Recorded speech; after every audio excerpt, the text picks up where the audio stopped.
so I do the music thing and the acting thing. When a record label signs you, do you guys own the song? Rand value. If me downloading your song right now and listening to it, how much do you get in your pocket? You know, one of my friends in college said he doesn't feel like you need mentors anymore. I said, what do you mean? He said, well, you got YouTube. The general average artist is not making their money on Spotify. Is the music industry run by a secret organization? Well, I've got friends that have been to LA, that have come back and obviously gone over the hill. Denzel, I know you're listening, bro. Does the South African industry have the Illuminati?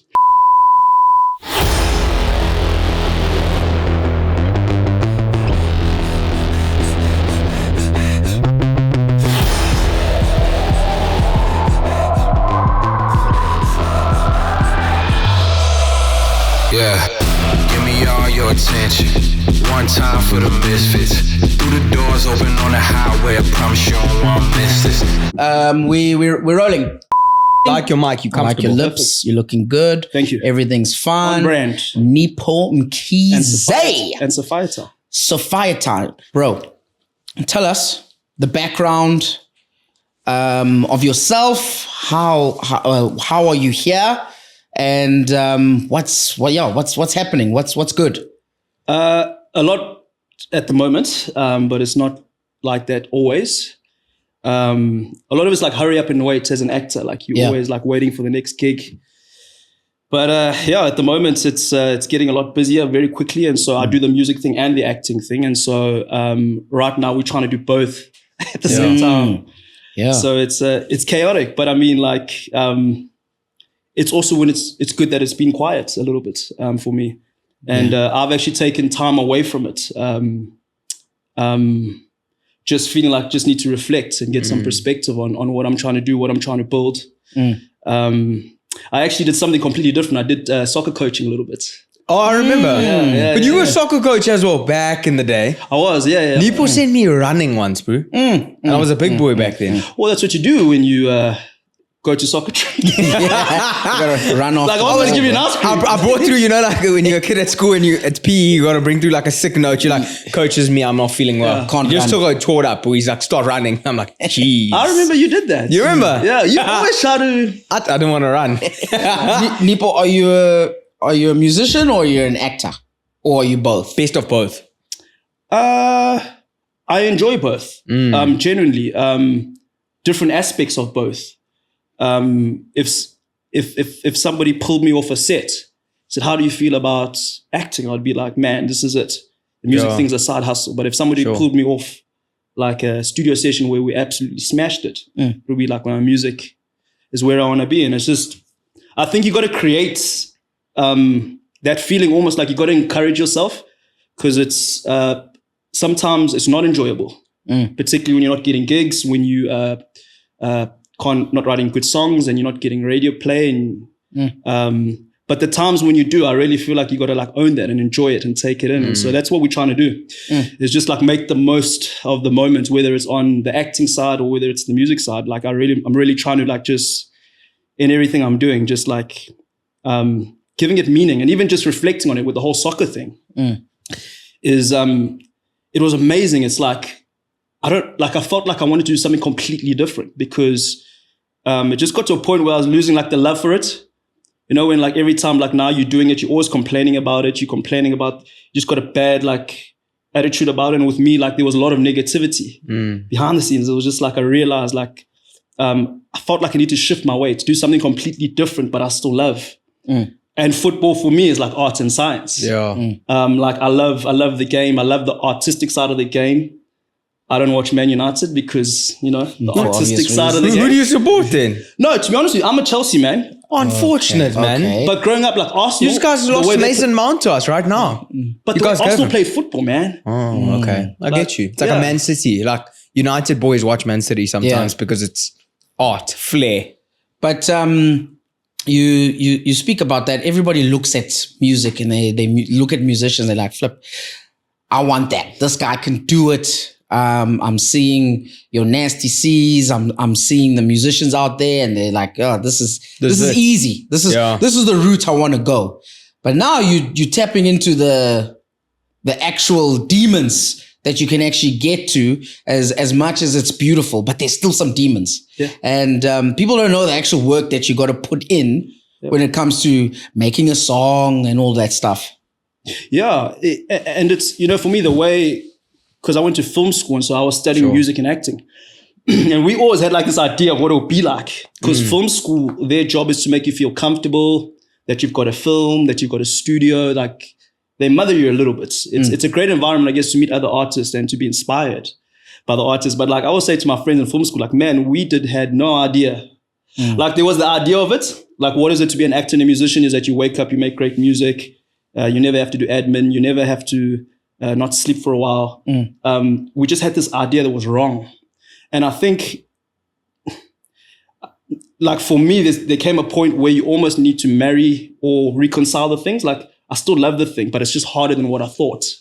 Yeah. And just have that mentality of like, okay, going forward, like this is going to be hard work. So you were in the film industry. Why music? What made you go into the music side? I actually started music before film. Okay. Because I was involved a lot in the church. So like youth group, like I enjoyed like the worship band. So I was like being around church, like you're around the music side of thing. And I played guitar. So I had the opportunity to sometimes lead worship and do stuff like that in church. Quick question on church. When you guys are singing praise and worship, do you judge how the crowd is doing based on the hands that are up? Or it's not a concert. I mean? It's not a concert. I know, but I remember when I was in church singing at praise and worship, and the guys have got their hands up, getting that spirit in. And I'd be like, I don't want to put my hands up, but I've got the peer pressure. Yeah. So I want to know, am I making you guys feel good if I put my hands up? Yeah. Can I hear this tune is smashing, Oaks? Look at the crowd. All worship leaders, guys that like lead worship, there's a trick that they all knew. Or a trick, not really a trick, but they knew that on the third song, right? Because guys take a while. So if you don't lift your hands for the first song and you don't lift your hands for the second song, by the third one, everybody's in the mood. Okay. It's like the pulled up. Right. It's the pulled up. So guys love leading the third song. Yeah. That's when all the hands went up. Because they know the hands are coming up. And I guess with what I do, acting, music, I don't really have time for it anymore. Like the whole church worship thing. That was more like a platform and a foundation for me. Like lots of artists have started there, like Whitney as well, Whitney Houston. Yeah. She was a church singer as well, and then there you go. Just sort of elevated. Beyonce? Yeah, sure. There's like a list of them that they all started. It's the platform. Young. Yeah, because you got to be gracious, I guess, in a church environment. Like you say, it's not a concert. So guys can't really come at you and say, I want my ticket back. So to your point, that's kind of why I think a lot of musicians and artists come out of that environment. Up to now, what would you say the accomplishments are from a singing perspective? I know you've got Nipho in the Sophia town. Yeah. Can you tell us a little bit more about that? Yeah, sure. So in 2016, off the back of getting my first radio, I got like my first radio thing on 5FM and East Coast. Nice. So it was like a little victory. And it was weird because there was a time when I was like, why am I not celebrating? And like, I went on this journey where like, I felt like the music I was making didn't represent me. You know what I mean? Like almost like, I felt like I was selling my soul a little bit. Like, it didn't represent like the foundation I came from. And I started thinking deeply about what am I really trying to do in the music industry? Yeah. Like, why am I here? Like, am I here to just define the industry, redefine it? Get change famous? Yeah, but that changes. That changes. And it changes because you can't get away from that feeling. And people feel that when you perform your songs and when you're on interviews, people can feel how much of it's passion, how much of it's just trying to sell a product. And for me, I felt like I worked with a very well-known producer. I felt like, man, I was selling a product here. It's like a good song, but I sound like these American. And I went on this journey where I wanted to come up with an African sound that could work anywhere in the world. And like when I started with that premise, I was like, it's possible in Cape Town because, you got the UCT jazz. Like jazz is a big genre. And I started thinking so many talented musicians that gig regularly, like there's something in this. And so I started trying to put the personnel together and it worked. We took a risk, we tried something, and then I realized I got to stay with this. And then we just stayed with the sound. We stayed with the environment of the musicians that we had, that we were working with. And we're like, we've got to keep it African. Let's work with the sound. And it's still pop, but it's just pop that works all over the world now. And we've been fortunate, and I've had a great team around me but great help that I've gotten the song like around the world. Got a lot of airplay in the UK in 2018. Nice. Yeah, so all over, like so many countries, like I got like these reports that basically tell you like where your song's playing for collection purposes, royalties and stuff. It's like almost as though like the South African music industry is taking over worldwide. When you look at things like the Amapiano genre. Yeah. It's exploded. It's exploded. Like last night, Cristiano Ronaldo posted a video of him on Instagram playing like Costa Titch, one of those crazy moments. Yeah. What's your take? Because I see a lot of artists hating the Amapiano genre, where they're like, oh, it's just a trend. It's not really here to stay. In terms of your music taste and selection, how can you incorporate it, or would you incorporate it, or you like, no, you're on a different journey completely? Because at the end of the day, to make a record, you want it to sell. Yeah. I think as an artist, you got to adapt. I mean, that's one of the words I would use to describe an artist. They can come into a space or a place and just adapt and work with people and inspire people. And so I don't think you can ever like take a whole genre or a new wave and say it's nonsense. Yeah. It might not be your taste or your opinion, or your particular, the kind of music you would make. But adapting has to be at the heart of it, right? And so I believe in adapting and trying the elements that you like. And so it's not a case of I hate Amapiano. It's like, well, I like these elements and the rest of it's still getting used to it. Still, maybe I believe you've got to fully accept something as well. That's part of adapting. Like you accept it and then you feel it out. And so you'd hop on like an Amapiano. No, that's not what I'm saying. But also the other side of that, kind of playing devil's advocate, is that like I believe that people follow artists because they believe them and they want to be them. Those are the two main reasons why you follow an artist. And I don't think I'd be believable in that genre. Just generally speaking. Yeah. In terms of my taste, I grew up listening to R&B, like Boys to Men. That's my taste. Yeah. Like in my music, even though I'm doing African pop, I'm always going to have that element of soul and R&B, and because my inspirations and it's kind of in my blood. Yeah. Do you know what I mean? Like, and so you don't want to move too far away from that in terms of just to adapt to a market. Yeah, but at some stage, music and what you do becomes a business, and from that perspective, you end up looking at the business side of things, where, all right, cool, listeners are not listening to my style right now. Do I adapt and go somewhere that's not me? Like shift. Yeah. Do I shift and go somewhere that's not me? Like Drake, sometimes he goes into house music and you're like, well, what are you doing, Drake? Now he's in the UK rap scene. And UK rap scene, and you're like, what's going on? Are you now following a market? And at what point do you say, okay, this is too far? But if I don't do it, I'm not going to get the listeners. Sure, it's a great question. Very hard to answer. And I guess that's why I was kind of playing devil's advocate on both sides, because sometimes you've just got to try it. And so someone actually said to me, like, why don't you add Amapiano elements? And I said, try it. Send me some stuff with our music.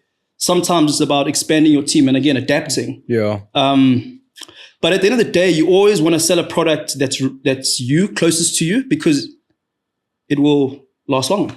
Yeah. You don't have to fake it. It's organic. It's authentic. Yeah, and you'll give it a lot of energy. Yeah, and for us, I don't think we would have made it on the international stage if the sound wasn't authentic. There was something about even the UK audience. And it's like Afro beats is like, right now, that's a massive genre. Huge. Bigger than Amapiano. Yeah. But if you look at how it grew, very authentic. Davido and some of the guys took it that side first. Burna Boy. And there was like years of it.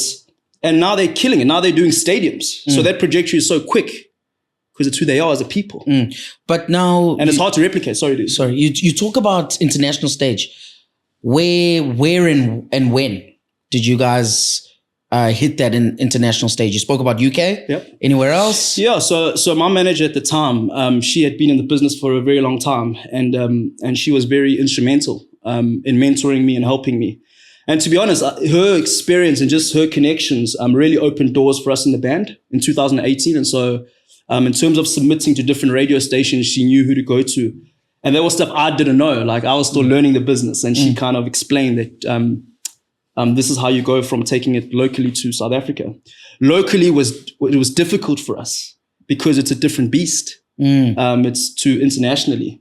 And it's a lot of people have trouble reconciling the two. Like it's almost like two separate languages. But sometimes what I've noticed, it gets accepted internationally. And if it is accepted internationally, then the South Africans jump on. They jump on the bandwagon and be like, oh, this guy's actually one of us. Yeah. And then that's where you get the traction. So do you guys ever see that? Yeah, well, it happened to us because in terms of South Africa, we never really hit a mainstream. We're still building that locally. And it happened to us. And for me at the time, it's like, you got to take the good with the bad. Do I not want a song overseas? Yeah. You know what I mean? And so it will never be like perfect. You just got to accept what's yours is yours and what other people is theirs and just carry on building. What was that like, bro? When you guys are making a track and then all of a sudden your manager says, right, guys, we're sending this to the UK. And then you get the feedback from the UK. What was that like? It was so strange, but perfectly strange, because I was in the studio with the producer at the time. And because that news of you guys have just hit London FM, you've just hit BBC radio. Oh my word. When that news is hitting us, it's like exclusive, right? It's not like people in South Africa know. And so literally we sat in the studio and we were like, we just had a drink about it. Like, and we just like it was really cool making the song. But it's like almost like then like people don't know, like, what are you guys excited about? Like even when you go out and you're like, what are you guys excited about? Like, no, we just had a song overseas. Like, but I've never heard of you guys. Yeah. So it's like strange, like you can't really like. And to be honest, if somebody asked me in hindsight, like, would you want to like get outside? I'd want it like that. Yeah. I think a lot of stuff for me in this industry has come very slow. And I'm grateful for it because I think like I've seen it so many times, like even with I'm a piano artist, it's like you just hit the scene and it just becomes so much. Like Waffles, was it Waffles? DJ Waffles. Uncle Waffles. And it's a lady. Yeah. What happened? She exploded. Like she was performing. Last minute they called her in because they had a cancellation. She performed. The performance went viral on TikTok, social media. Drake's posting it. Bang. All the big boys are posting it. They're loving her. Kelly Rowland. It was exploding. And then she just started climbing. And then now she's like selling. She was at Coachella last year. Wow. So I think in the industry you're in, I feel like it just takes a moment. Just that. It just takes that one moment. Yeah, I can't remember who it was. I wish I did because I probably owe them money for this quote. But they said most people think that artists are afraid of not blowing up. Like people won't like the song or won't like the product. And he said he reckons, it was an interview I was watching or something I was reading. He reckons that it's actually the fear of that you will blow up. Because your life will change like this. Yeah. But you also don't know how, and you don't know how you'll handle it, and you don't know if you can handle it. Yeah. But it happens overnight. Now all of a sudden, everywhere you go. And that was an interesting point. I was like, yeah, because it's I get that idea. Like people become your prison now. You can never be private or be alone. That's the thing. Crazy. Yeah. It's like winning the lotto, bro. Yeah. Like your life changes now and you're gone. Done. Yeah, but it's like winning the lotto and everybody knows you. Yeah. How many are recognizing KZN? Yeah, you see. So going forward, what would you say would be a life-changing moment or a life-changing collaboration that would happen? Like, is there any artist that you'd look to, that you'd like to work with, or is there something in the pipeline? Who's your ideal feature? Yeah. Like who do you want to work with? I recently got somebody, a female vocalist, to work on some music we're making now. We're dropping quite a bit of music in next couple of weeks, month. And she is unbelievable. But because the industry is so hard, she's had to, I hope she doesn't mind me sharing this stuff, but she's more like now on the lecturing side of things. Like that's where she's at. Meanwhile, her deep passion is music and she's flipping excellence. Well, I can't say that. I think she has a passion because she's so good at mentoring and teaching but working with her in studio, I kept on saying like, I can't believe she's unrecognized. And for me, it's like, I don't really have like a dream person that I want to work with that person. I think there's so much undiscovered talent. And I think when people take the time to really not think about who can we work with that's big, in other words, who can be my stepping stone. Like this was just me researching and thinking and asking people. And then like you find out she did this and then she did this, she did this. And like I was finding stuff about her and I'm like, I can hear that she's an absolute pro. Yeah. And she became a dream to work with. And I said, listen, we got this one track, but I need you on this other track because you can do something I've never seen in a studio being done before. And the time she did it, she's just a pro and she's a natural. And I was like, she's it. Yeah. And so that for me is like a dream collaboration, but it's almost coming up. But it came from not looking at who's hot, who can I work with. But would that collab change the trajectory for you? Would like when like that one moment? That's what I'm looking for. That's what I'm trying to touch on. Right. Like that one feature that you saying, this is it. This is going to change everything. This is the one that I need for the platform, because often in your industry, the arts industry, yeah, you need that platform that often you don't get, Yeah. And sometimes you've gotta get along or get with someone to get on a song or feature. Sure. And then it just takes you up. Well, there's two ways to do it. I mean, it's not uncommon for guys to pay for features. Is it? And so it's like a... No, I'm not saying it is like that all the time. I'm just saying, but that's straightforward business. So sometimes you have to be like, yo, like Chucks and I have a song coming out, Nipho, we need your vocals. Would we have to pay? Is it like that sort of thing? Well, it depends on the nature of the relationship, but I'm saying that's one way to do it. So that's the way to slice the cake. So a lot of guys do that because it's easy. You say 50K to a big artist or whatever them. I don't know. I've never done it personally, but I know obviously that's the practice that happens. And it's just a simple way to do it. Less complicated. Yeah. Over the past few months and years, I could say we've seen like an increase in AI, artificial intelligence. And in the arts industry, it's almost hit them by storm. I don't know if you guys have seen. Yep. AI sort of started producing its own music, right? It was a couple of weeks ago where there was a song over with Drake and The Weeknd that AI did by itself. And it sounded incredible. And Drake got to a point where he's posting like, this is not me, this is not my song. But it sort of started trending on TikTok, the song, and it started taking off. Do you think there's a direct threat with artificial intelligence now to the music industry, where it almost eradicates the need for an artist because it can produce its own amazing music and content? Yeah, you'd have to say, where did the AI get the artists from? Yeah, but the artists don't have to work any longer because they've got the voice. Yeah, but once they get the voice in, they make their own stuff. That's exactly what's happened. Yeah, but you still need to get the voice. Yeah, but once they steal it once, it's over. So people could make one song and they've got his voice sound. Gone. And it's gone. And now they've got him on some random track that's blowing up. Right. And the artists obviously don't get remunerated now because it's you, but it's not you. Sure. It's hard to say now because we're in it. Yeah. And we never thought we'd be in it this quickly. I think a lot of people are very surprised. I was surprised because I don't really follow AI that closely. But I would say, the reason why I make music and I do what I do is for connection. And I don't know if people will be able to connect in that way. They might, just because of the times we're in. Yeah. But for me, like when I write a song or when I'm in the studio or doing what I'm doing, is that I'm thinking about the person, and that adds to the product.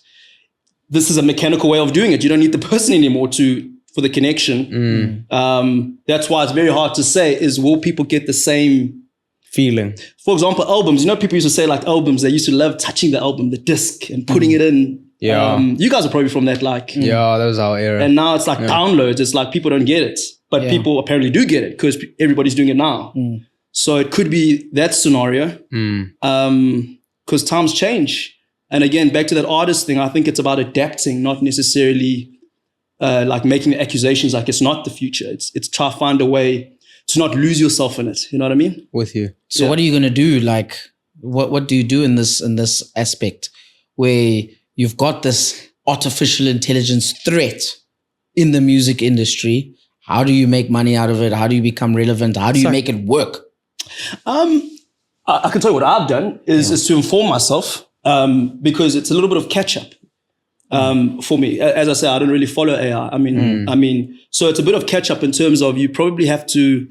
I'm still learning about it. I'm still learning the capabilities of it, like in terms of how far can this thing really go? Like, can you do a whole show with AI? Because that's different to doing a song now. Yeah. So I'm still trying to figure out like the whole thing, if I'm being honest with you. And time will tell, in my opinion. And people are looking for that emotional touch. So maybe concerts with you physically being there might work. But then you've got the hologram of Tupac. There we go. I was thinking about that. But those MJ clips where like girls are like kissing him and like there's the touch that maybe fans I remember wanted that like out there, people like fainting when MJ came out. Do you remember when he just pulled up? Yeah. There's like that experience that I don't know if you could get it with AI. I'm not sure. With music now, what lit the spark for you? Because there's always that one that one thing in your life that's happened, or that one influence that's happened, you know, like lots of artists have it where they're like, what made you say, this is my thing, this is what I want to do, this is where I'm at? What changed it? Who changed it? Was it an artist? Was it a moment? Was it a parent? Was it a sibling? What happened there? Well, it's moments. Because, you know, when you're like, it's dry and it's barren, you want to give up. And I mean, that's just the reality. So you have to have those moments to like, no, I'm not giving up. For me, I started my teens as a preacher. So like what I was doing in church was youth group, building a youth, doing worship, preaching. Yeah. And when I came into music, it wasn't like I came in as like an artist so much. I could play the guitar, I could sing a little bit, but like I kind of grew into more of like, I wanted to be just a visionary to try to do different stuff and experiment more than, like, I don't know, I felt like I had something to say. And so while doing the church thing, there was a point where just like, I felt like there's a gap here. Fire burning. Well, I just felt like with the church context, like in terms of like how church is done every Friday, every Saturday, it's like I felt like I had something more to say to a different group of people, not just church people. Yeah. And maybe there was the preacher in me that was like, let's go get more people and not like focus on like our thing like every week. That just felt like, I felt like I was losing passion for that. Sure. I started thinking about like, why aren't we not influencing pop culture? Why aren't we changing the status quo?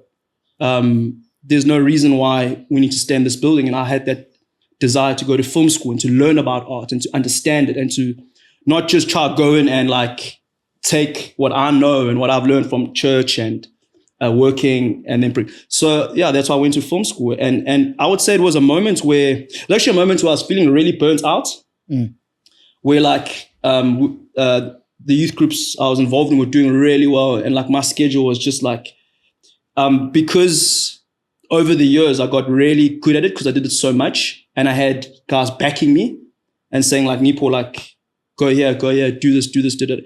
It was like in a short space of time, I grew so much. And I became very good at it, but I also was so ambitious. Because I think like when you're young and you're a young preacher, right? You're not the old preacher. You're still ambitious. You're still like, you want to build a career out of it. And I think for me, there was a point where that led me to a place of like burnout. And I was like, Did you ever go the Idols route? No. Why? I probably had more faith and courage about what I was trying to do. The Idols routes for me, I don't think necessarily it's a bad route and no one should take it. It just didn't fit for me and my personality. It's just, again, the context I came from, I was around older men that were visionaries that when they did something, like they would start a church here, do the, like visionary men, like build stuff. And the Idols thing is more of like a stepping. And so the culture of building and starting your own thing and your own band and your own identity and your own, I probably had too much of that in me to go to Idols. It's more work, but now Idols is cancelled. Idols was I don't know. What did you think of Idols? It was like Jam Alley, bro. Do you remember Jam Alley on school? Like one of those things. Jam Alley? Like, I was used to come on stage and start dancing. It was like that. It started feeling like that. But it was awful. Exactly. Bro. But now Idols has been going around for 19 seasons, I think. 19 Isn't it 23? It's 2023 now, but it's 19 seasons and stuff like that. And this year was the last one. Right? Yeah. What's happened to those guys who sang and won Idols? We should have 19 musicians out there that are flipping banging. Yeah.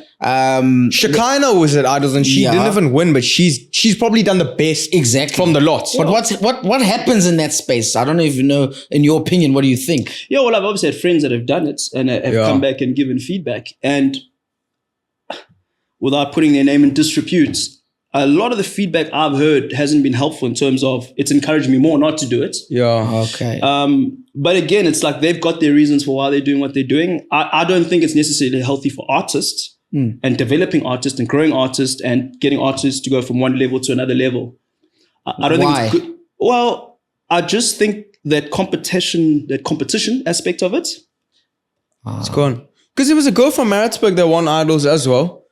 Norma. Yeah. And she's got an insane voice, right? She won Idols. And now... Yeah. But what's happened? You see, the thing is about it, like with art, like I always feel like you got to compete with yourself. But that platform of you got to compete with other people. Right? I don't think it's the right environment to develop an artist, right? Because it can mess up with your psychology a little bit of what music's about. Like, what do you do day to day? Because most of the winners, they win, and then there's fame for a year, then they go back to their day jobs. They don't know what to do day by day, right?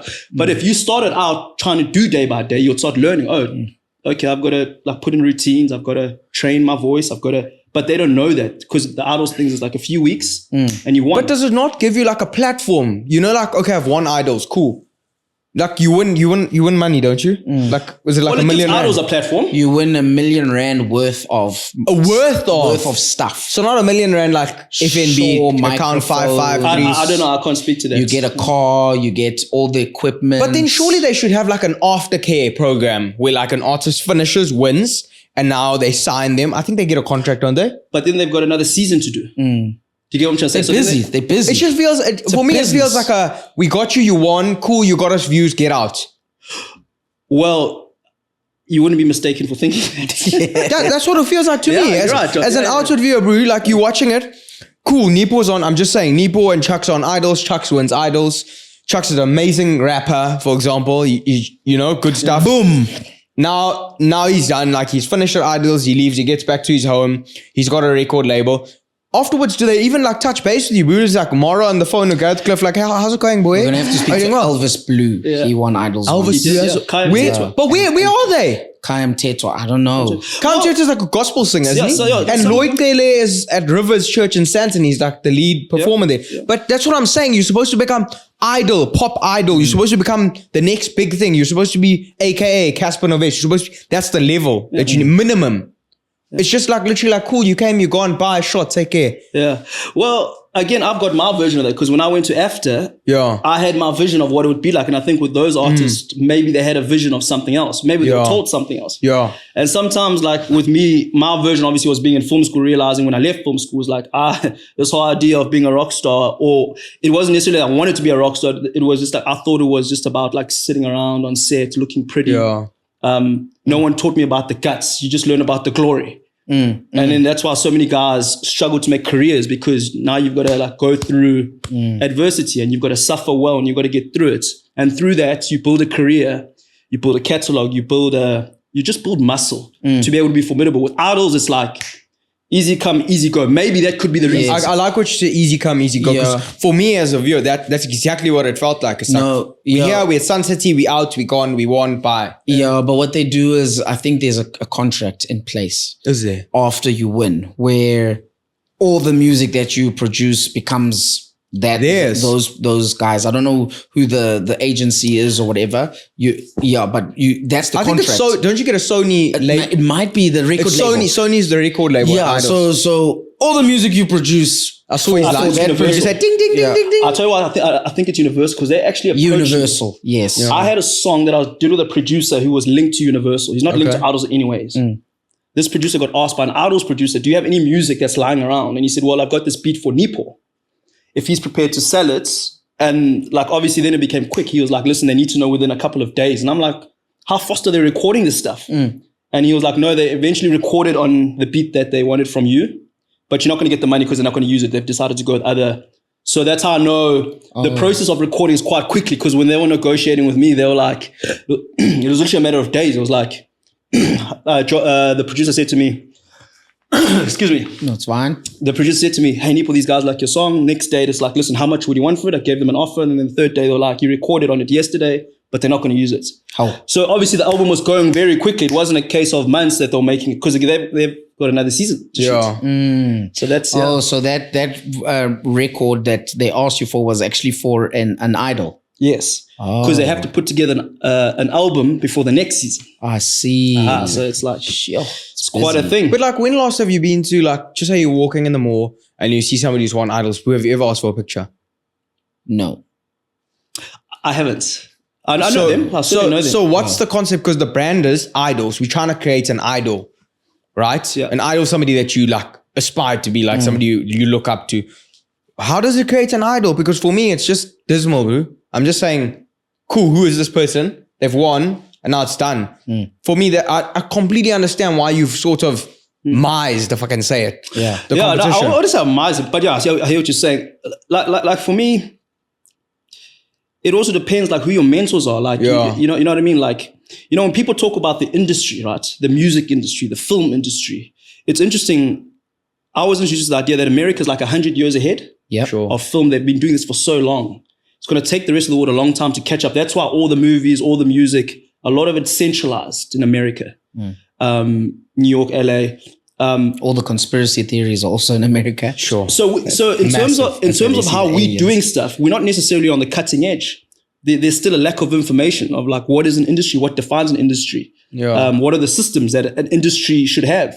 And so I think it's a peculiar place to be as an artist, because my view is that we don't have the facilities, we don't have the because you got to look at it on a lot of levels, like politically what's happening in the country, because that will affect your industry. Like, and I think a lot of people don't always have that information of it's hard to get paid as an artist because here are the barriers, and the barriers are stuff like legislation, like the laws don't suit the artists. The labels have got, it could be, I'm not saying it is, they've got too much power. You see the backlog or the backlash in America because they've been doing it for so long, and they've like had, I mean, all the big artists now are coming out because they're just spilling the beans because they've but what's the main source of income for a musician? Well, there's multiple. Yeah, but what's the main? Like, what's the big piece of the pie? Well, in my readings, I learned this other day that merch is the second. Merchandise? Merch is the second highest way artists are making money. And it made sense, like when I read it, because I read a list of the highest ways musicians. Merch, because every artist has merch now. Think about it. Yeah. And it's becoming a thing now, like fashion designers working with artists. Yeah. Family Tree, Casper. Right. Merch is becoming... So you can make money off merch, you can make money off royalties, you can make money off performance. There's multiple ways you can make money. The question is how that money circulates and how fast does it get to the artist? And if it doesn't get to the artist, what can the artist do to push back? And what you find with a lot of South Africans, it's very hard to push back against the machine, the system, because of South Africa politically. We've had quite an interesting past. And so there's that context of it's a different country. There's a lot of diversity. So you've got Afrikaans music, you've got gospel music, you've got Amapiano. There's so much, it doesn't, in some ways, doesn't feel like an industry that works together. Like you go to Cape Town, Amapiano is not playing as much as it is in Joburg and Durban. There we go. Do you see my point? Regional. Yeah. The guys that are gigging in Cape Town, I don't know how much money they're making, are the jazz artists that I work with. So I work with a lot of jazz artists, and like literally 3 times a week, some of these guys, they're gigging. Sure. And they're doing 2-3 hour sets. Like these are proper musicians. And it's like they're gigging as much as I'm a piano artist in Joburg. But then again, it's one country. Yeah. And I was like, yeah, sorry. Legislations are the same. But I just feel like Cape Town's another country, bro. Yeah. Yeah, and again, Everything's different there. but that's a dynamic now. So when you talk about the music industry, this is not, it's there's a different dynamic. It's not connected. So can you really call it one industry? Yeah. It's because it's very detached from the rest of the country, bro. Yeah. Cape Town's like a little bubble almost, you know what I mean? Very special. Very special. Do you guys get paid from the if your song plays on the radio? Yeah. Or do you pay for your song to play on the radio? Well, that would be illegal, but there's certainly ways around that. And in the music industry, people have found ways to monetize. Well, not necessarily pay the people, but sponsor the. I've heard guys sponsoring like radio stations, giving them mics, and then obviously they bring. So there's ways around that. You know what I mean? But alternatively, you need the correct ways for you guys to be paid from the song that plays on radio. No, you always get paid. It's called a performance royalty. Okay. Right. So you get paid every time it plays, depending on high rotation. So if it's playing 5 times a day, your royalty fee is higher. So but who decides that? Who decides for it to play 5 times a day or once a day? Sponsor 6 mics, bro, 6 times a day. Let's go. I wish I had the money. Well, the compilers do, right? So a compiler gets songs, but remember, how many songs are they getting a week? Yeah. So they've got to prioritize certain songs. So you can't just say, well, they're not doing their jobs. Like I wouldn't come out and say that they're all not doing their jobs and they're lazy and they don't care. But you know, I have heard that there is bias towards if you sign to a major label, your stuff gets played more on radio. So, but that's just part of the challenges. You know what I mean? There's corruption in every industry. You've just got to decide how much of it do you want to be a part of and how much of it do you want to change. And you have to sign for a label. Can you not be independent? Yeah. You can be independent. But it's a lot more difficult, I assume. It can be. It depends on, like, if you get a song, a major label might come to you with a good deal and say, we want a slice of the cake. So it depends on, it just depends. So who's the biggest label in South Africa right now to be partnered? Well, the biggest labels are the biggest labels all over the world. Okay. So, you know Sony Music, you know Universal, and you know Warner. Yes. And those are already 3 labels. And if each label is, let's say, signed 20 artists in South Africa, you're looking at already 60 artists. And then if you think about it now, the question becomes, well, how big is the cake? If all those major labels, now we haven't gotten to independent guys. If all those labels have to push their people through to meet. And they've got budget. Yeah. And they've got budget Rock to do Nation as well, aren't they big? Rock Nation. They're getting, they've made some great, when I say great moves, they've made some big moves, not just great moves. Big moves. Nasty C, wait, is he with Nasty Rock C Nation? at Rock Nation? Or Really? I could be mistaken. I know Sia Khaleesi. I thought he was So Khaleesi. Oh, yeah, they're as, doing as, athletes as an athlete. As an athlete, So Rock Nation is athlete and artist. Yeah. Wow. Jeez. So, I mean, I'll be honest with you. A lot of my time is spent doing my own thing, like in Cape Town and in Durban.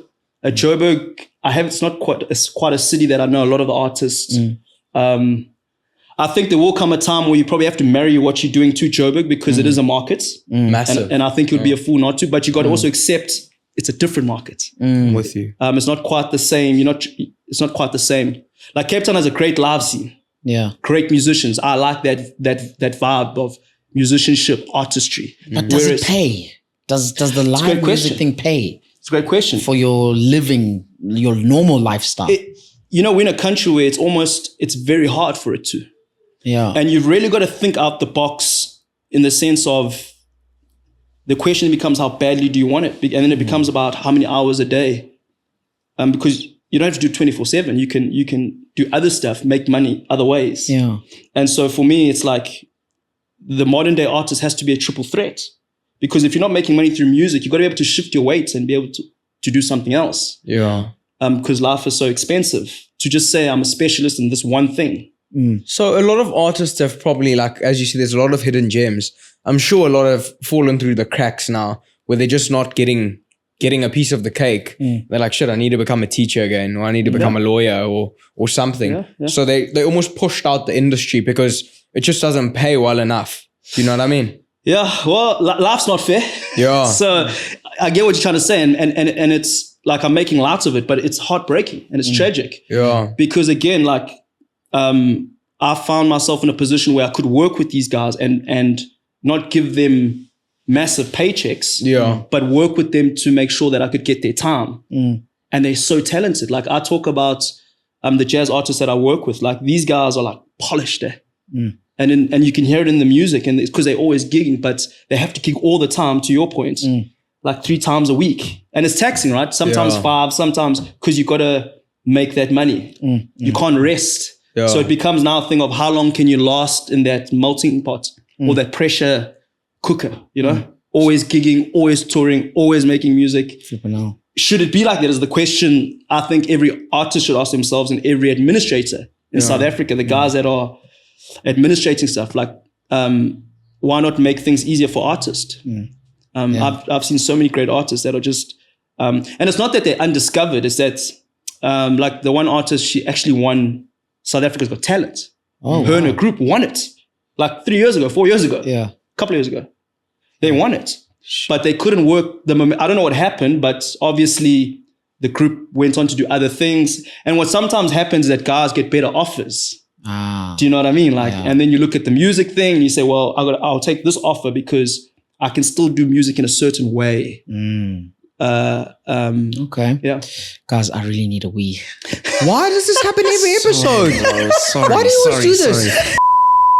So Neeps, when a record label signs you, do you guys own the song as the human being, or now does that song become the record label's?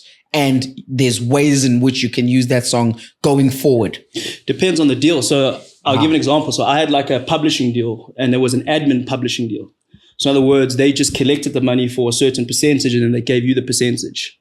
And the reason why you needed them was because they had the systems in place to collect your money in England, Australia, America, because they've got a Sony in most countries, right? And they've got staff that can do stuff for you and tell you, okay, you've made this much on this radio station in London, etc., etc. So that was a good deal. And I got to give a shout out to my manager at the time, Kerry. She really pushed me towards that.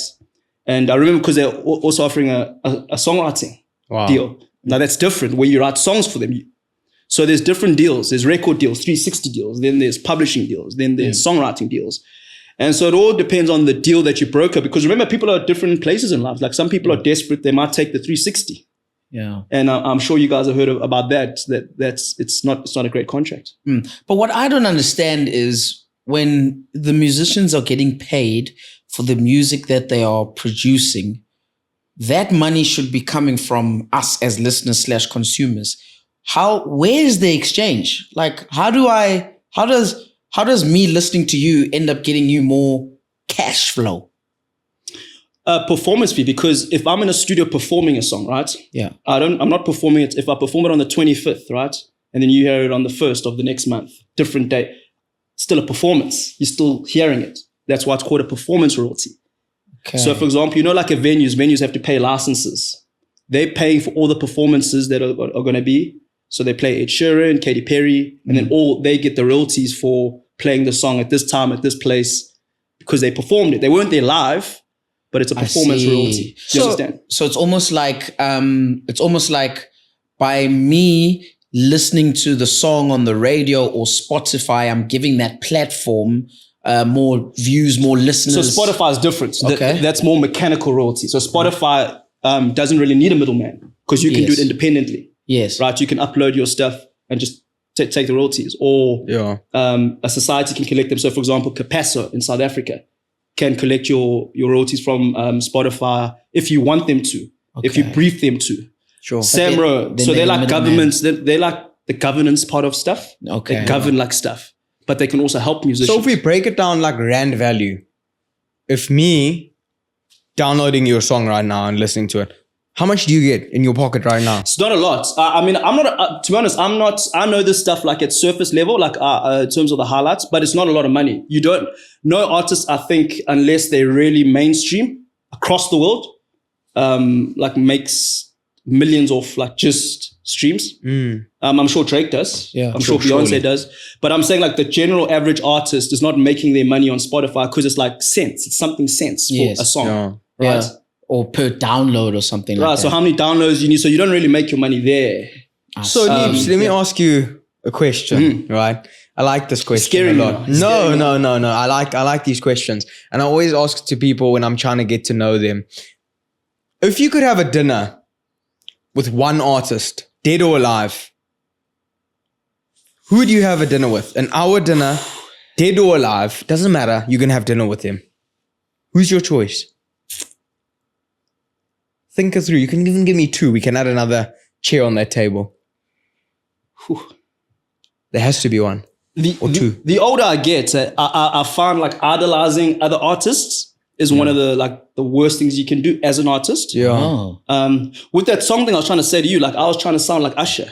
Because that's what I listened to when I was younger, like Boys to Men, that love. And Usher owned the game for a while, eh? Right. And so like feeling bad about it and realizing like that's not me, that's not going to work for, it doesn't tell my story at all. It tells his story of where he grew up and what he listened to. Yeah. Because when you listen to the Americans and they talk about their influences, right? How the likes of Prince inspired, for example, Justin Timberlake, and how Justin Timberlake inspired Justin Bieber. And so they've got like that legacy, that heritage. Yeah. We've got it, but not as much. And so for me, I'll say this, Denzel. Washington. I'd love to have a sit down with him. Denzel. I've enjoyed his body of work as an actor. Sure. Phenomenal. And it's any young actor watching him and his career has to be impressed at just the professional every time. And he was led by like a prophetic word, eh? Do you know the backstory of it? Yeah. He was sitting in a barbershop and there was a lady who came in and he said she was like an elder in the community. And she said to him, young man, Yeah. one day you're going to speak to this nation and you're going to speak to the world. Yeah. I heard You that know? story. Yeah. And he was like, what is she saying? Yeah. Fast Track. Now, who doesn't know Denzel? Yeah, he got Do you know his what I mean? trim. Yeah. Denzel, I know you're listening, bro. Let's make it happen. So Denzel's the man you're sitting at the table with. Yeah, I'd love to meet him. I've often, when I look at his body, it's very unique. It's like he's very specific about the work he chooses. He's very consistent with it as well. Yeah. Which is like, I've just loved, one of my friends in college said he doesn't feel like you need mentors anymore. I said, what do you mean? He said, well, you got YouTube. He's like, go listen to these guys' interviews and you can learn from them. Yeah. A mentor is not necessarily that someone always has to touch you or be in your space. Somebody you can listen to. Yeah, and he said that like all his mentors, he doesn't know them, but he listens to them. Sure. And I think with a guy like Denzel, I don't listen to a lot of voices from Hollywood, honestly speaking. Yeah. I'm obviously informed about what's happening and obviously what's viral, Yeah. but I don't really like follow guys to see what they're doing next, what they're wearing. But Hollywood is always the pinnacle of every artist dream, right? And over the last few years, we've heard a lot of dodgy stuff coming out of Hollywood, to a point where people selling say souls to the devil. selling, and all that like stuff. people have said there was a girl on TikTok not too long ago that I watched, and she said she spent 2 years of her life in Hollywood, and the experience she had as a person were life changing. She said you get to parties and there's things happening that you shouldn't think's happening. And she said there was actually this instance where she walked in to a room and there were these big artists there doing something and she didn't even disclose what it was. And she said to get out of it, she had to act completely drunk, to act as though she didn't know what was happening. And she said there's a museum in Hollywood called the Museum of Death. Have you guys heard of that? No. I have it. So it's apparently like this museum of death, apparently has this awful stench. I don't know why. I don't know what's causing that. And she said it felt as though something left with her. Okay. Wow. And she said What a Hollywood sort of is a place where we give it the roses all the time and we think it's this amazing place, but it's actually this crazy, superhuman, sort of hectic underground stuff happening there. Sure. Surely as an artist, you've heard more than I have about these sort of spaces and places, and maybe it's even happening in our border as a country as well, where they're sort of selling your soul, or how many artists like Post Malone speaks about it on these songs, Eminem speaks about it on these songs. It's a common thing. Have you ever experienced or heard of something like that in the industry? Well, I've got friends that have been to LA that have come back and obviously gone over the hill. Really? I've had, when you say gone over there, what do you so I've mean? been to LA, experienced it, try to do the acting thing, try to really get in, try to make it, and whatever making it is. So I've had friends that I've had intimate conversations, and they've always been difficult conversations, and they've always been enlightening conversations for me. But at the end of the day, like I'm a firm believer in keep it simple. One of my friends, he said to me, one of the things he thought about in LA that helped him a lot navigate his way through, I guess, the corrupt part of it or the illegitimate part of it, the dark part of it, is that he kept on saying to himself, if you've got nothing to hide, you've got nothing to fear. And that helped him. And he stopped being defensive about everybody else's choices. And started focusing on what he wants to do. And for me, it's just like, you got to be careful because you don't always need to offend people unnecessarily for their choices. You don't want to do that. But you also got to accept and clarify and define, what are you trying to do? What are you trying to build? Are you trying to maintain the status quo? Are you trying to upset the apple cart? What are you trying to do? And for me, you got to be in it. You got to be making the decision. So those things are they're happening everywhere all the time, I believe. It's just about, you got to pay attention, I guess, to your doctrine. Like, what do you believe fundamentally? What's your worldview? Where's it all going? Why is it going there? And I think you could be overcritical and say like, yeah, those people, they're just the blind leading the blind. And saying that like they think it's cool, but it's not cool. So is the music industry run by a secret organization, or how can I say, you know exactly what I'm saying. Like, is it run by people where you have to like succumb to certain things and do certain things and perform certain tasks? Does the South African industry have the Illuminati? The Illuminati. I wouldn't know. Well, they would be called Illuminati. I wouldn't know, but I'll say this. You know, when I went to film school, film school is quite a time because it's like you're trying to find yourself as an artist. You're with other artists. You're working it out.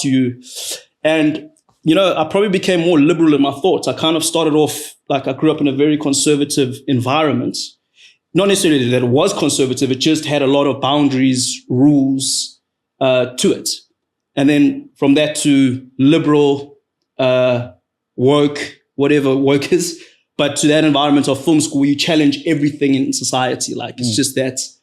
And I had a guy that I stayed with who helped me a lot in my way to navigate. He said, look, you can go to film school and hate the world and hate everything about the world. Or you can say to yourself, in life, there's only 4 ways to split it. Right, wrong, good, evil. Mm-hmm. And just decide what you want to do next.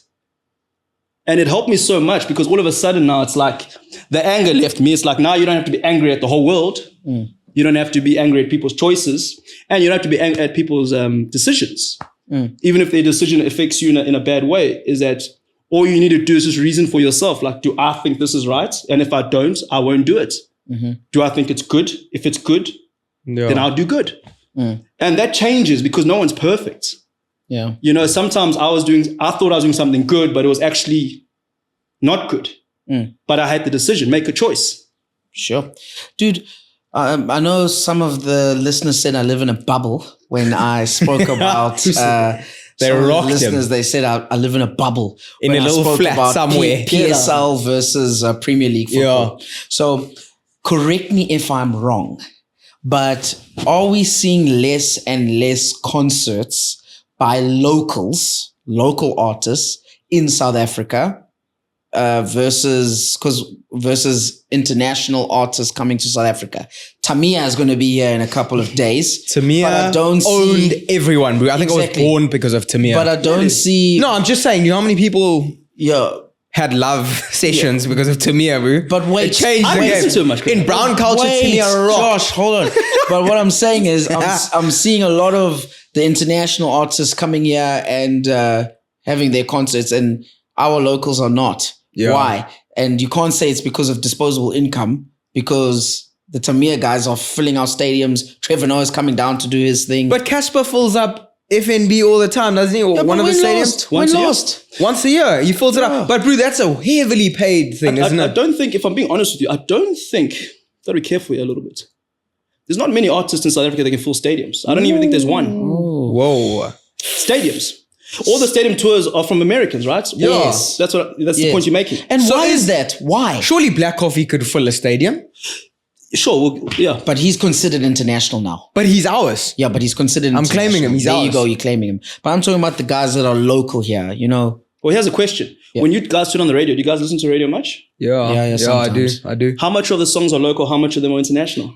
Well, didn't they have a rule now to have a certain percentage? They took that out. That scrapped that. Because there wasn't remember enough. how quickly they scrapped it. They were losing money because they weren't getting listeners. Really? So it tells you everything you need to know. Like if you turn on the radio and you listen to Ed Sheeran and then like you're listening to Beyonce, surely that's more influential than listening to, because all we're hearing is American influences, American voices. Yeah. But that's, someone might look at that and say that's paid for and earned for. And I might say, that's one way to look at it, that they are the biggest, they are the best, whatever they feel about it. So that's one. And other people might look at it and say, well, it's unfair. Yeah. You can't really... because the world is sort of... It can't be 80%. There's no borders anymore. Do you get what I'm saying when I'm saying that? Because that's a great point as well, yeah. Like, there's no borders. Like, you can't literally say, but the American artists are getting more. Bro, if you get onto TikTok right now, or you get onto social media, how easy is it for you to access a Beyonce concert or a Beyonce album or Beyonce record? Do you know what I mean? Sure. So there is no borders in your industry, But that suits Beyonce's. Yeah. Does that understand? It doesn't really suit the guy that's trying to be an up-and-coming artist. Here's my question. Are South African artists not working hard enough? Sure. Are they not working hard enough? Watch how you walk. To fill up the stadiums versus the international guys, obviously they've got lots of listeners, they've got that American influence, but why are we not supporting our own people and filling out those stadiums for our international artists? What's missing? You know what's interesting, to take a different angle on this, because you said PSL, you mentioned PSL. I did my coaching badges, did a D license and a C license. Sure. Just to try to do something different, and to open up here's the thing, you could ask that question about soccer. Is the PSL so bad because players don't work hard enough, they're not skilled enough? It could be that. For me, you got to look at what you're asking as a political question, because the politics of a nation or the mentality, right, of the politics determines how the people will live.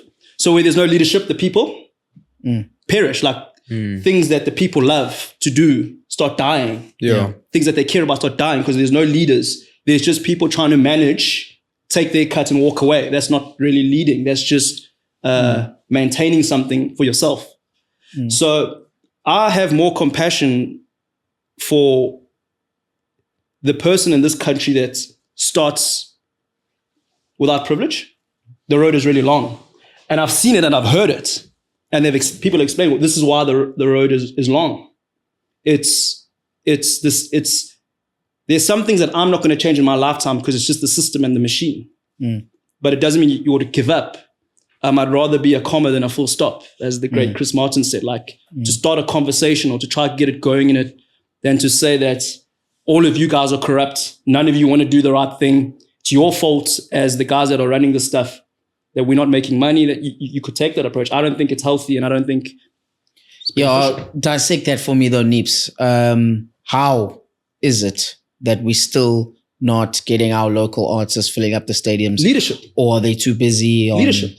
Because you need to not groom artists, you need to grow artists, but you need to raise them up. You need to, nobody starts off as a great artist. They have people around them that help them, that father them.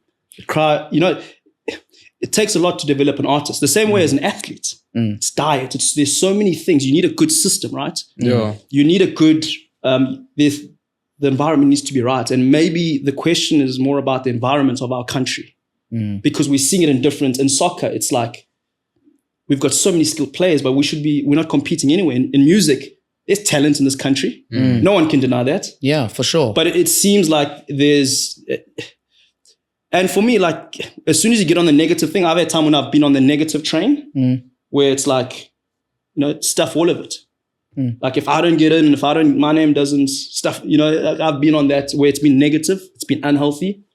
But you don't get anything out of that. Yeah. And you either get better or bitter. There's your options. Take it. If you get bitter, I don't see a long-term thing in that. You're not going to change it. Yeah. In your industry, I like it a lot. I've always been fascinated with film and music, but let's touch more on the film one for a little bit. In terms of acting, right? Are you a method actor, or what sort of an actor are you? Do you need time? If I say, Neeps, listen, you're playing this role, what's your recipe to become that character? Like, what's your favorite movie called? The Batman one? Dark Knight. What's the guy's name? I've just forgotten. Heath Ledger. Yeah. Heath Ledger. Like he was a method actor, right? Yeah, apparently. What is that? So method actors are literally guys and girls who become the character by copying the traits of the character, consuming what the character consumes, doing everything habitual that the character would do. Offset. Yeah. So Heath rented an apartment, right, when he was going to become the Joker. He rented an apartment and he kept it dark and he kept it gloomy and he stayed to himself. And they say that was almost what triggered his demise. Did you hear he said the cast dead rats? I heard somebody say that. Yeah. He sent all the main characters dead rats. Yeah. As gifts. Yeah. To get into the Joker vibe. To get into the vibe. It's crazy, So he was exactly that. That's method acting, where you become the person before you get on set. Okay. So you don't have that divide where I'm on set now, so I'm him. Right. You him for a while before. I think it took him like 6 or 8 months. It was a long period of time where he became the Joker. You were in the McDonald's adverts. Did you? No. Did you become? What do you do? Do you go to McDonald's like every day in the drive-thru? No, I looked like it by the end of it. I looked like it. So what's your approach?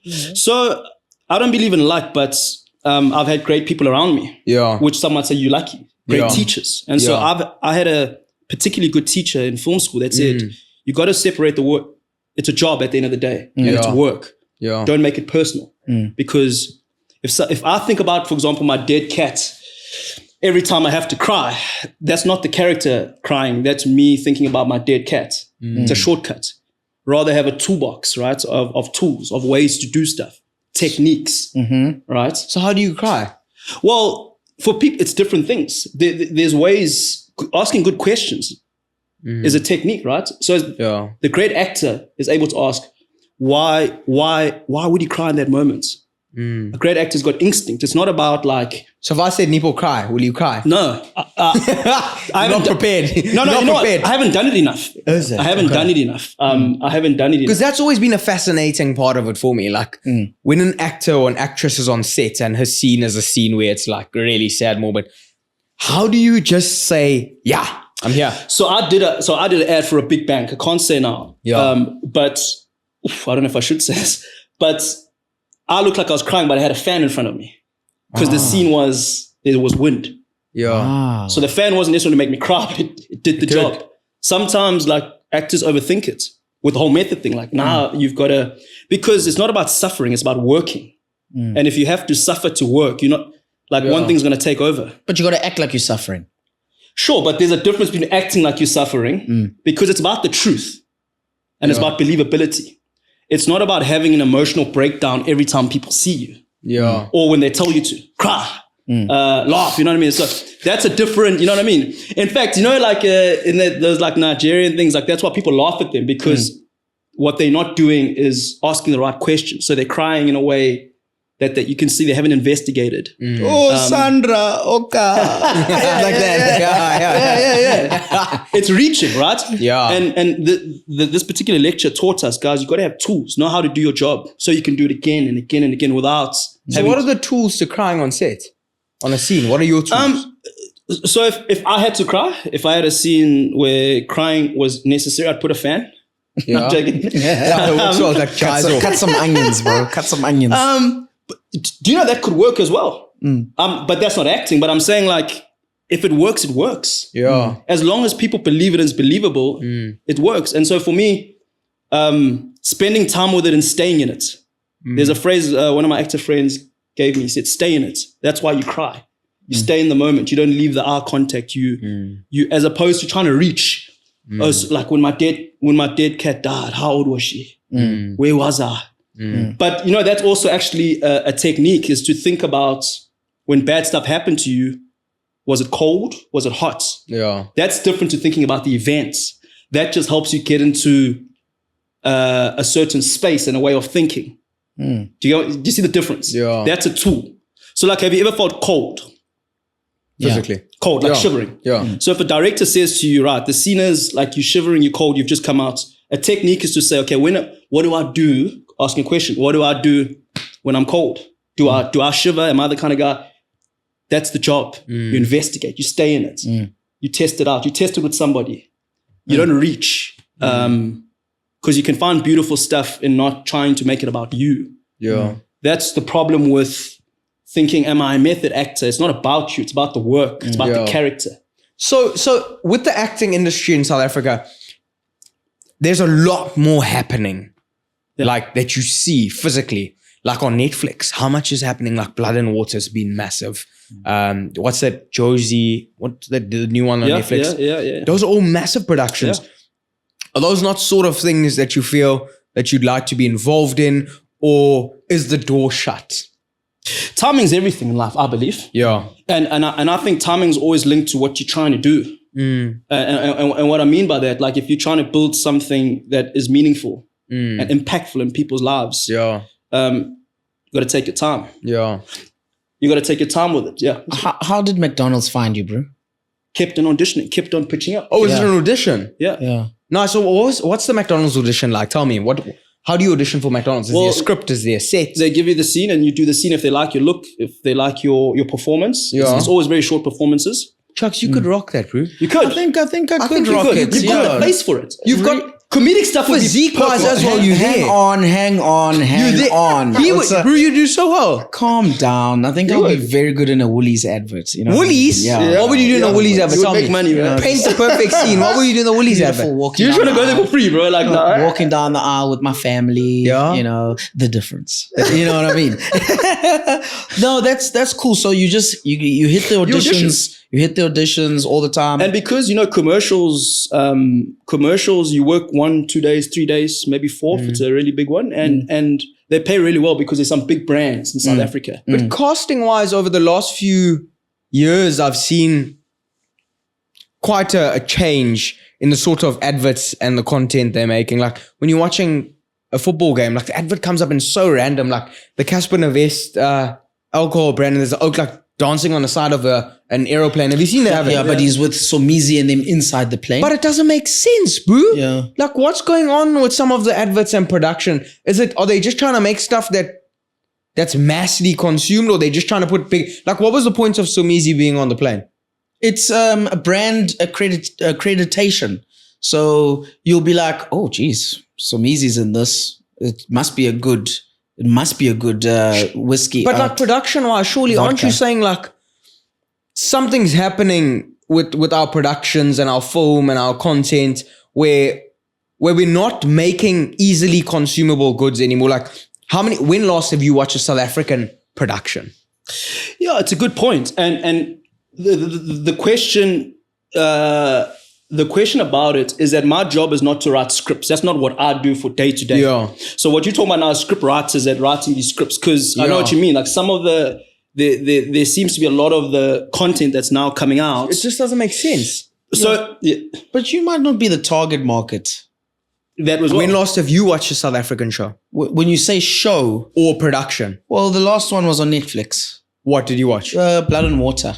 That was probably really Yes. good. Yeah, right. so that was cool. Okay, but like what else have you watched? Before that, Yeah. Queen Sono, right? Was that good? that was cool. Okay, now so what about everybody else? If I'm not the target audience, Well, so I'm just specifically talking about the Biliato advert. that was awful. No, you're not the target market, bro. That's why you think it's awful. He's right about But that. no. What do you mean I'm not the target market? You're though? not going to buy that.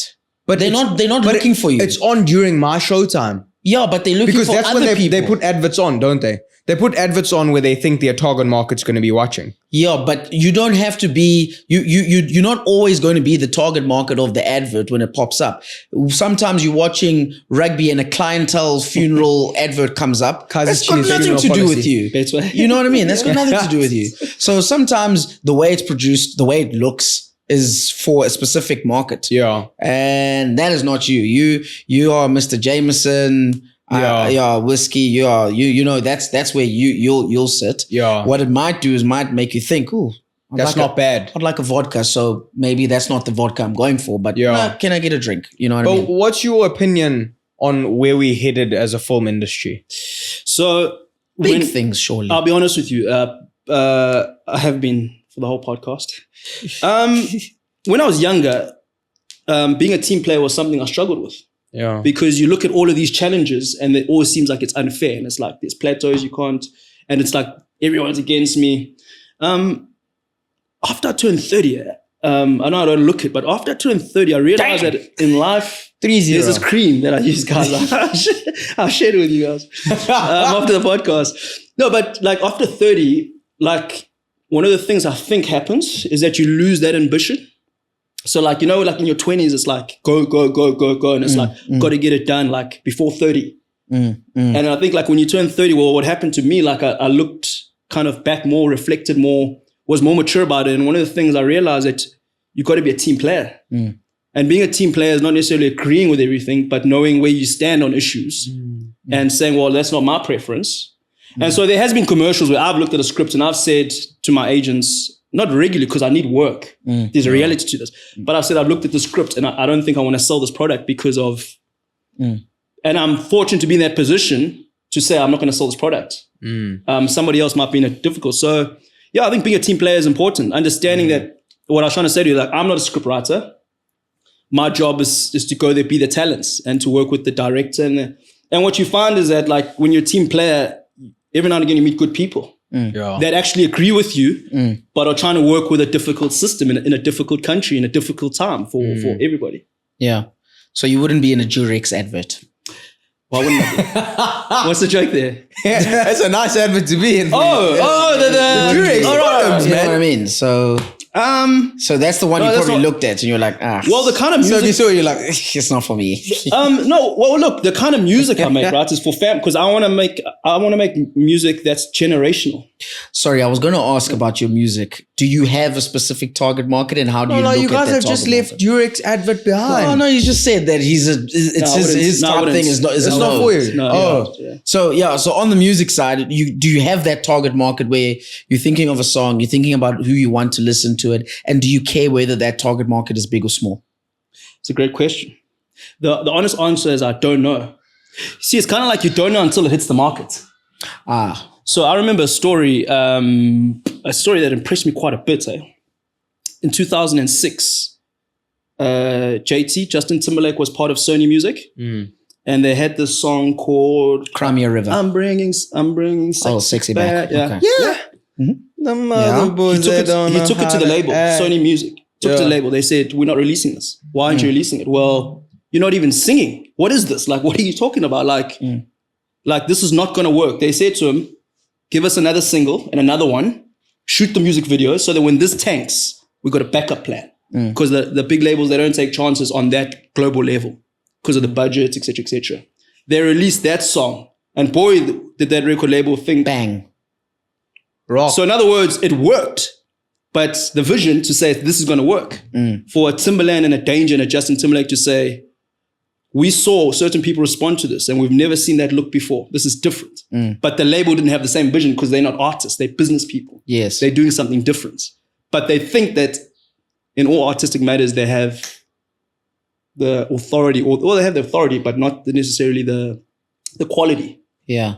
And so I found that story very interesting. That's the difficult thing about working with a record label, though, because they can determine the future of your production based on their insights and what they think. Maybe they could be wrong, and now you have to bin what could have potentially been the best song the country's ever heard. Well, money talks. Who's paying the bill? Exactly. So independent artists, to be independent, you have to pay more bills. That's how you be independent. Okay. So you come to the label for certain reasons, like publishing, collecting royalties. So you do everything what the label would do for you. You do it, but they just help you because they've got the resources. That's what and because they've got the resources, they've got capabilities. So it's kind of like David and Goliath. Who do you want to be? Do you want to work with Goliath or do you want to be David? There was a reason why everybody else was scared of Goliath. Yeah. So you got to just pick your poison. What are you trying to do here? Just see. And then another thing, though, I'm thinking about in this music industry is what does it take in terms of producing a song? So where do you start? Do you start at the beat or do you start at the words? I think you can start anywhere, at any time. And you specifically? It doesn't have to be me. Like music, it can start. I don't necessarily believe in like roles in music, right? In the sense of, like, as South Africans, we've got this mentality that if Beyonce has 5 writers, there's something wrong with that. It's a team of writers. Do you not want the best lyrics in the song? Some people think that's inauthentic. But it's so hard to have a song that's going to last for 50 years. That's not easy to do. Your lyrics have to offer something. Well, not all the time, as we all know, trap. Sometimes it's just about something else. It's about a wave or a movement. But my point is it's that, like, someone from my team could start a song for me and I could finish it. Vice versa. I could give somebody else a song and the song just works better for them. So for me, it's like you've really, what you got to understand is what the job is. And the job is to make great music. So you can't say when there's a great aspect, like to something, like sometimes it starts with a sample. You're like, I really remember that sample that Brenda Fassie, and then it's brainstorming and then ideas come and then you build it together using everybody's specific. So I just think it needs a vision.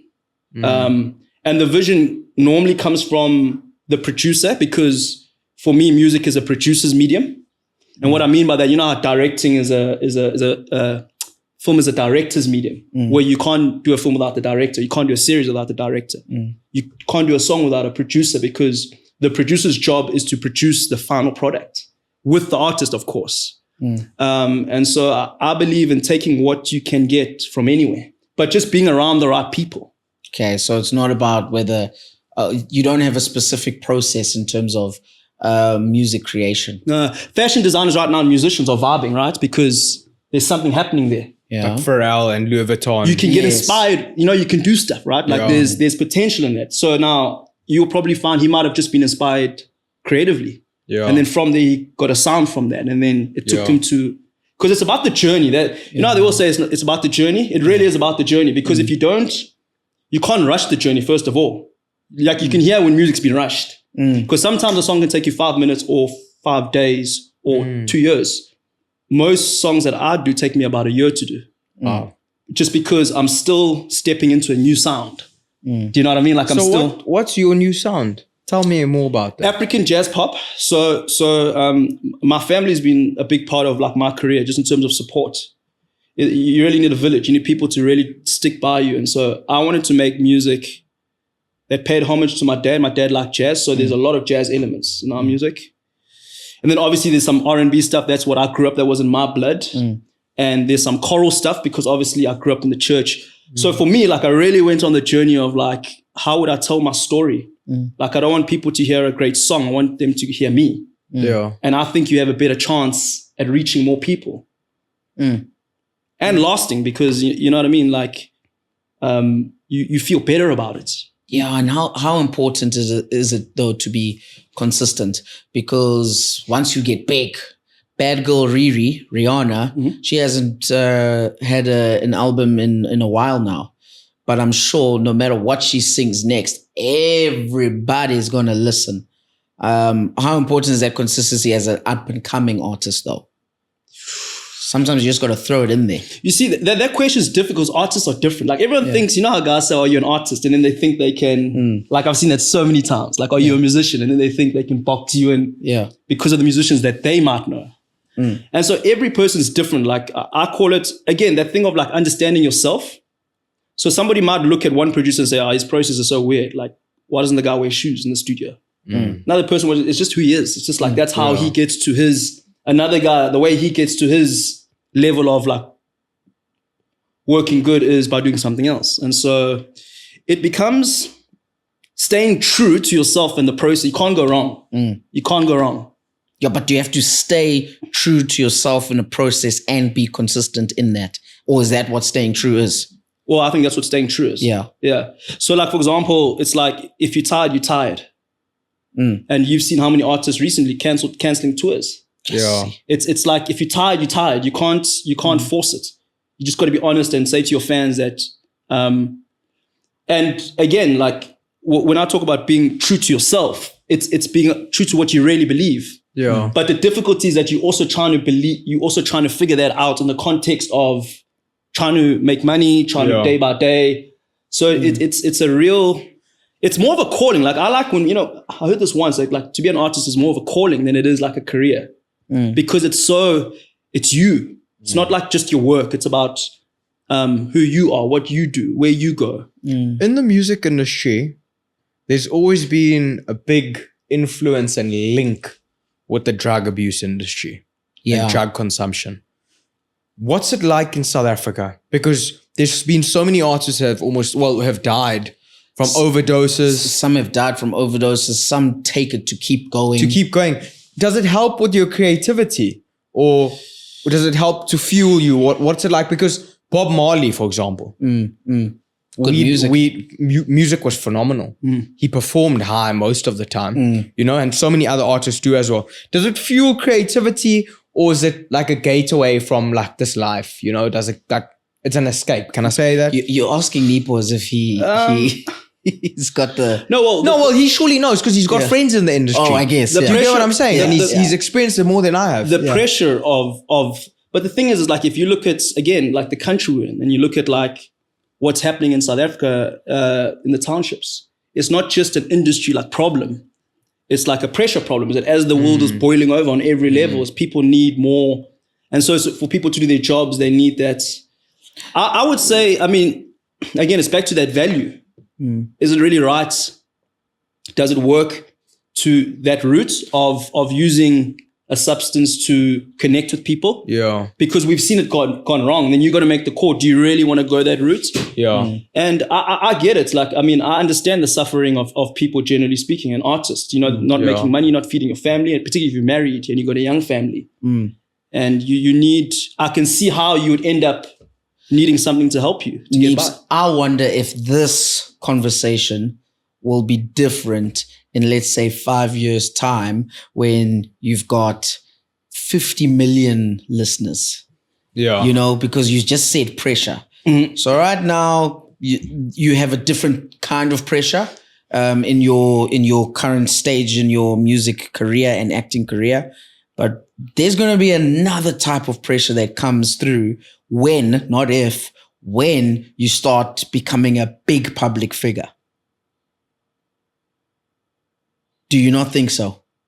Well, I'd like to think I'm working towards greatness more than influence. Okay. But that's my opinion about myself. You know what I mean? Maybe someone might check me and say, like, no, you're actually trying to be more influential. I don't know. I don't know. But what I do know is that what you believe comes out more often than people think. Right? Because how many decisions do you make a day? What are you making them off? What I'm trying to do is that I'm trying to clarify it. I spend a lot of time on my own. Like growing up, like I was always taught, like, to talk to God, you got to go to church. And like with me, like now, like I spend a lot of time thinking. I believe great leaders take a lot of time to think, to process, to really decide what they want to do. There's a saying that says great men walk alone. Is that there's a loneliness with making hard decisions. And maybe that's where the rubber meets the road for a lot of artists. Is that loneliness, is can you, because it's all social. Like you talk about the pressure. When you walk into a room, it's social, right? If you walk into the room intoxicated, it's a different pressure, right? Because everybody knows you. You can't just walk in and be a fly on the wall. Yeah. I see. And so I don't know. So mental health is a big factor in this industry as well, bro. Surely, because I mean, you're constantly questioning yourself and questioning, am I doing what's right? Am I doing what's wrong? You get a person who's like, oh, this record isn't going to make it. That stuff breaks you, bro. Like, this is your passion. This is what you believe in. And somebody says to you, listen, Neeps, this isn't good. Have you had struggles before? I've had struggles, but like my struggles are more about wrestling with God and wrestling with the ideas of God more than anything.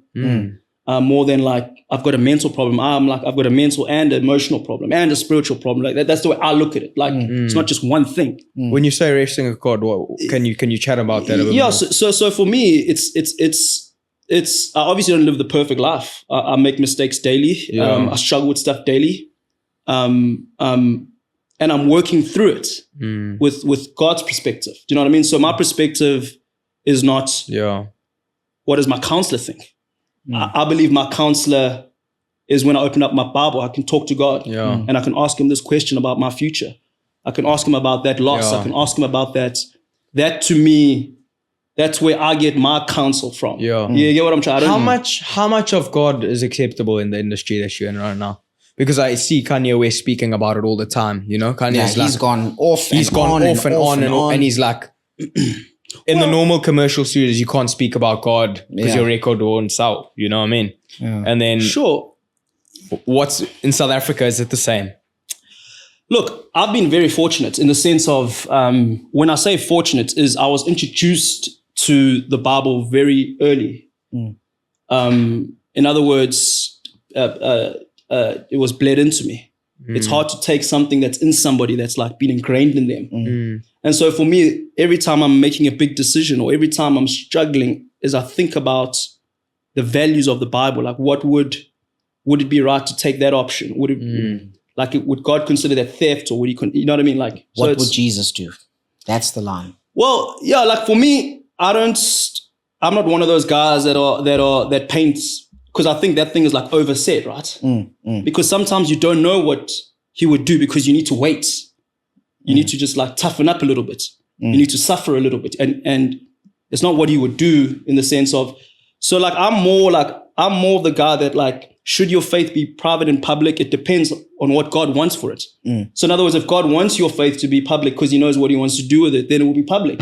But if he knows you won't handle it, he'll keep it at a certain level because at the end of the day, his goal is not to be the greatest at your expense. And so, yeah, my faith is and it's something that you let go. Like, I gotta be honest with you guys, like, it's not something that, because sometimes you encourage, right? You get the courage. You're like, I'm going to do this. I'm going to do good. I'm going to do right. And then the pressure comes and then, and it's like this journey of like going back, okay, why do I still believe this? Like, I can't shake this thing off. I want to do it this way. And it's not like a team sport. Like, I wouldn't be where I am if I went to my friends and I said, hey man, what do you think about this, this and that? They ought to ask me what I think because of certain decisions I've made. Okay. You got music coming up. Yep. Tell us more about that. Is there an EP? Is there an album? Are there singles? And which one are you banking on? Oof, that is a hard question. I'll tell you what, man. Like, we try to make the perfect storm. So we've got 3 tracks that I really love, but that's not the only music we've made. But those are the 3 that we managed to like cut the fat off and say, yeah, these are the ones backing. The sound is growing. It's different now. We're adding different elements. I'm a piano, etc., etc. So yeah, we've got new music. Well, that's exciting. We've got some exciting stuff. Hilton Arts Fest. The band will be involved in that in August. That's exciting. Yeah. So are you guys doing something together? So the band Nipho Mkhize is going to come perform. I think 2 sets potentially. We're still sorting out this. So we work with Hilton College, the school. So we're doing a song with them and really cool stuff with their music department, because they're really looking to make their music department like international but African, like we've done with the band. And so that's interesting. You've got a musician, artist, band working with a schoolboy choir. Yeah. To shout out to Hilton, they do that quite a lot. Really? So the guy that I'm talking to, the music department guys, they say they did it with Matthew. They're wanting to do it, or they did it with Matthew Mole. Okay. So they've got that vision. I probably just like went hard at it when I got a door or foot, and I was like, and I worked really hard to make sure that the vision wouldn't just last for like a couple of years, but they would set records in terms of no schools ever got a song playing on radio overseas. Imagine. So I really wanted to try like aim really high, because the tough thing about our stuff playing overseas as well, it's like once you play in London, if they don't accept the next track, that's the perception now. With my team, it's always like what I'm trying to do, not my team, but the freelance guys I work with, the musicians that do that freelance for me part-time. It's like, guys, we've got to push it. We've got to do something different. Got to add different elements. Yeah. Working with the schools is pretty cool. When is Hilton Arts Festival? 11th of August, 11 to 14th. Yeah, I think they've also got a comedian coming up there. Oh, is it? They're doing great stuff. Yeah, we got to get him on here. I must applaud Hilton, man. Who's the comedian? I want to say Goliath, but I could be wrong. Jam. What's the name? Jam, not Jam. Jam. I don't know. Hopefully, but I think Hilton Arts Festival is cool. I mean, there's stuff happening with the Grahamstown Arts Festival, but I don't see it as much as, maybe it's my location, but as much as the Hilton Arts Festival is actually coming alive at the moment. Yeah, Grahamstown big. Yeah, I think they had a court case recently. Yeah, because they were big when I was still at school. What do you mean they had a court case? I think there was something, I read it somewhere. They recently it was the Rhodes versus. What was it? Rhodes versus the Rhodes Institute. Yeah. Versus is it NAF, the National Arts Festival Board? Okay, possible. So there was something regarding I don't know, maybe payments or something like that. I don't know. Is that why it's probably quietened down? Yeah. It was massive at a stage. Pumping. Yeah, it was the people were going. Like the biggest. I love theatre, man. Like Grahamstown was where you go for theatre. Yeah, that's where you go for all the best theatre acts, the best it's for artists. It really is an artist festival. Sure. Dude, we're looking forward to those 3 tracks. I think Josh, you and I need to make sure we head over to that Hilton Arts Festival we will. and check out this play. Stop, start, continue. Nipho Mkhize, what are you going to stop? What are you going to start? What are you going to continue? I'd like to add try in front of No try. It is what it is. Okay. What am I going to try stop? What are you going to stop? Not try. What are you going to stop? Complaining. Grumbling and complaining. Okay, I'm going to try. Yeah. Grumbling and complaining. That's what I've been doing on the podcast. Yeah. Oh, you haven't. It's my last time, man. Now that I've vented, now that it's all out, now we can go back to, okay, that's what I'm going to stop. Grumbling and complaining. That's 2. It's 2 points. Nice. What are you going to start? What am I going to start? I think I'm going to try start suffering better. Ooh. Got a David Goggins here. You know, sometimes like I was having a conversation with my mother, and at the end of the conversation, she said, you just need to toughen up a little. Ooh.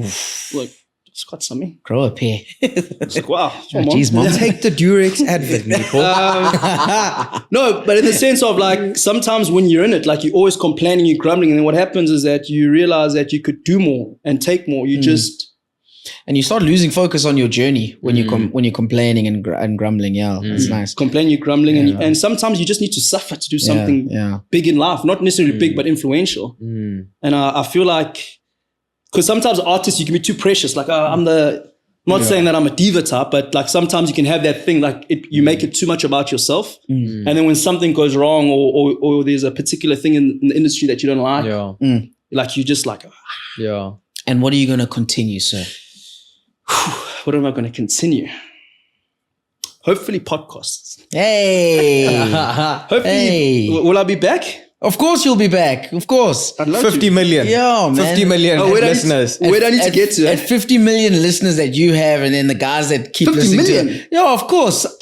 People, that's around the aiming corner. big, bro. guys, surely. That's around Come the on. corner for you, sir. How many years do I have? How long That do I have? is, like I said, it's around the corner. As I said, it takes a moment. Yeah. It takes a moment. It takes a village. You guys are setting me up. That's Yeah. literally like a Durex Advert catchphrase. Oh, it takes a moment. Get the hell Did out you of want to be there. in that? Did you want to be in that ad, bro? Yeah, he wants to be in that.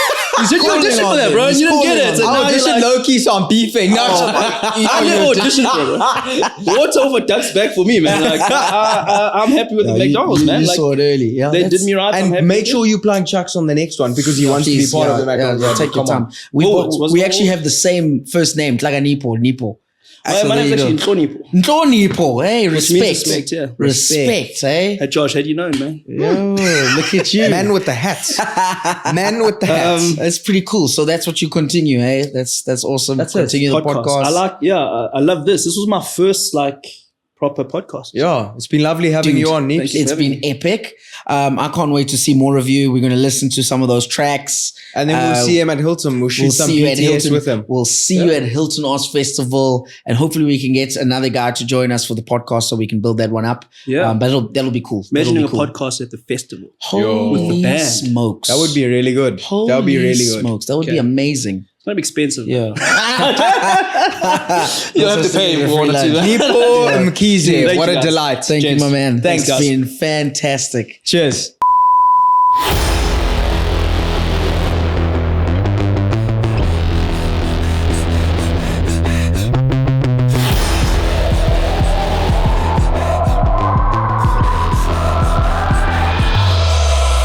Yeah, give me all your attention.